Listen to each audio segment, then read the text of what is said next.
In the past 200 years, cholera has killed thousands of people. Even though it has not been a problem in the last 200 years in America, cholera is still rampant in the Third World. Cholera is a waterborne illness stemming from a contaminated water supply. The contaminator is usually human or animal feces due to a lack of contamination in water systems. In 1990, a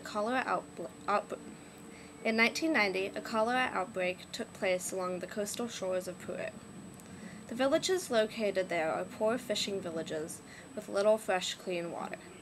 The epidemic spread and worsened cholera statistics in other towns around South America, mainly Peru, Ecuador, and Colombia. The disease spread quickly, as it can be passed through animal meat. 75 people were reported sick with cholera bacteria in 1992 after eating seafood served on a flight from South America to Los Angeles. After this South American outbreak, over 6,000 people have died, and even more are infected. As many of these countries have a bare minimum for health care, the mortality rate is about 50% on advanced cases.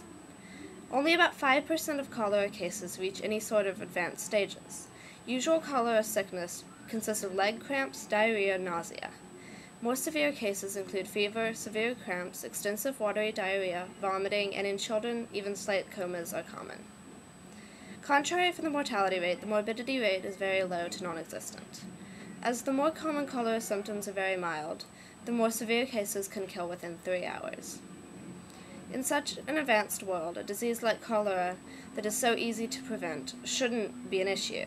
Even though cholera has been virtually eradicated in the United States, there were only 6 reported cases in 2004, it is still widespread mostly in poor areas around the equator, like sub-Saharan Africa, South America, and Southeast Asia.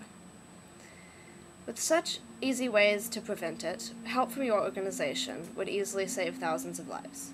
Helping these people is as easy as integrating well systems for clean water and clinics into the area. Cholera can be treated even as simply as rehydrating a patient with clean water. To do this, though, we must provide sanitation systems to these villages.